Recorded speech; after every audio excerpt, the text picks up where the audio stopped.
Opa, senta aí que vem a história, velho. Aliás, história e literatura, né? Hoje a gente vai falar de um contexto específico da época das cruzadas e tal, mas que tem a ver também com literatura e literatura de qualidade. Seguinte, vamos falar hoje aí da história do Cerco de Lisboa. História do Cerco de Lisboa, que é o título deste livro aqui. José Saramago, escritor português, sabia bem do que estava escrevendo, né, e como escrever também. Mas para a gente entender um pouco disso aqui, vamos relembrar um pouco do contexto do Cerco de Lisboa, né, o que foi. Ah, tô vendo que tu tá vendo e tá deixando o negócio de curtir lá pro final, tu tá esquecendo, já dá aquela curtidinha amiga aí agora e já te inscreve aí no canal e manda pros teus amigos, beleza? O ano é 1147, mais especificamente de 1º de julho a 25 de outubro de 1147, durou o cerco português à cidade de Lisboa. Como assim cerco português? Os portugueses sitiando a sua própria cidade? Na verdade se tratava do seguinte, né? Pra gente entender isso aí a gente tem que voltar alguns séculos antes, 4 séculos antes na verdade. No ano 711 a Península Ibérica é conquistada pelos muçulmanos, né, sob a dinastia Omíada. Então olha aí, dá uma olhadinha aí no mapa aí para tu entender um pouco aí do quão longe chegou essa expansão muçulmana saindo aí do deserto da Arábia. 711 então, né, os muçulmanos chegam então à Península Ibérica e conquistam a Península Ibérica e em seguida, ainda né, nesse mesmo século VIII, então vai ocorrer tem início o processo de reconquista, né, a tentativa aí de portugueses e espanhóis de expulsarem os invasores e retomarem seu próprio território. Esse processo de reconquista, né, essas lutas então entre ibéricos, né, portugueses e espanhóis e muçulmanos dentro da Península Ibérica vai se estender por 7 séculos, né, até 1492, último reino muçulmano ainda dentro da Península Ibérica, o reino de Granada, que cai, né, portanto é derrotado, é reconquistado de volta pelos espanhóis, dia 1º de agosto de 1492, 2 dias antes de Cristóvão Colombo sair da Espanha na sua viagem aí de tentar dar a volta ao mundo. Tá? Então, 7 séculos mais até, né, de reconquista, de guerras de reconquista, forjaram aí esse sentimento fervorosamente católico aí dos portugueses e espanhóis, pelo qual eles são reconhecidos aí durante vários séculos. Alguns episódios são chaves nesse processo de reconquista. No ano 722, ainda sob o rei Pelágio, né, primeiro rei das Astúrias, ocorre lá então a Batalha de Covadonga, que teria tido como resultado aí a expulsão dos árabes daquele território ali, né, das Astúrias, 722. 10 anos depois, um outro episódio assim bastante lembrado e bem conhecido, né, Carlos Martel, que vem a ser o avô do Carlos Magno, que né, reinaria depois, consegue ali importante vitória, ali comanda os francos contra os mouros. Depois disso, o próximo episódio aí de grande significação vai ser o próprio cerco de Lisboa, né? Já em 1147, os próprios portugueses têm que sitiar, têm que cercar sua própria capital, a própria cidade de Lisboa, para tentar ganhar, vencer, derrotar no cansaço os árabes que aí se encontravam. Comando de Dom Afonso Henriques, mais 200 embarcações cruzadas que partiriam para Jerusalém, fazem essa escala, essa parada ali em Lisboa, né? Vão avançando pelo Rio Tejo, né? Essas embarcações vinham do Mar do Norte e tal, com destino a Jerusalém, e vão avançando pelo Rio Tejo e, portanto, sitiando a cidade de Lisboa. Esse cerco vai durar aí, julho, agosto, setembro, outubro, vai durar aí quase 4 meses, até os árabes, né, enfrentando aí já problemas de fome, doenças e tal, até eles se entregarem, né?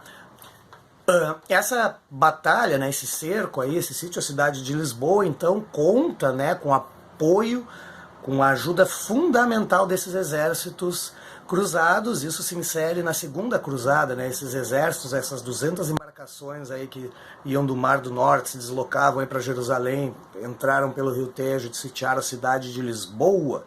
Essas 200 embarcações estavam indo aí estavam indo participar, né, realizar a Segunda Cruzada em Jerusalém contra os árabes muçulmanos. Né, antes, então, na verdade, esse foi o grande êxito, né, da Segunda Cruzada, já que lá, né, encontraram grandes dificuldades, lá em Jerusalém, né, no caso, encontraram grandes dificuldades.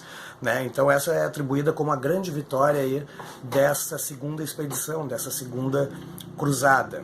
Qual é a importância disso? Né? Porque eu estou reforçando aqui essa participação aí dessas tropas aí da Segunda Cruzada, porque esse é o mote aí central aí de boa parte deste livro do Saramago, História do Cerco de Lisboa.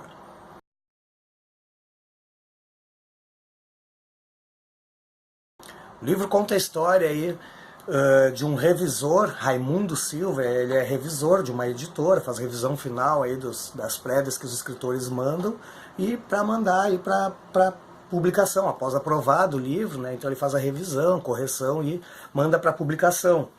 E aí ele já está cansado, né? Já fez isso com muitos livros e tal, e um momento ali, um determinado momento, ele começa a se questionar ali, né, sobre fazer ou não algo diferente.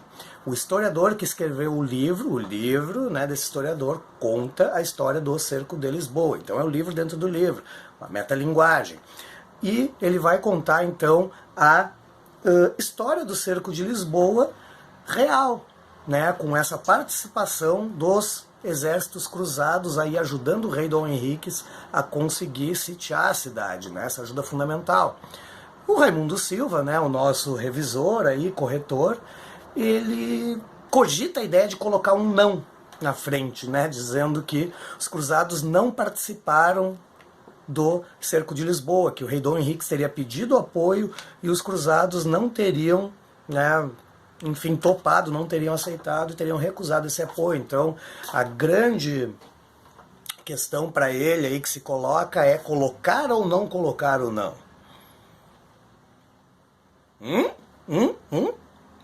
Não vou te dar esse spoiler, não. Pega o livro e vai ler.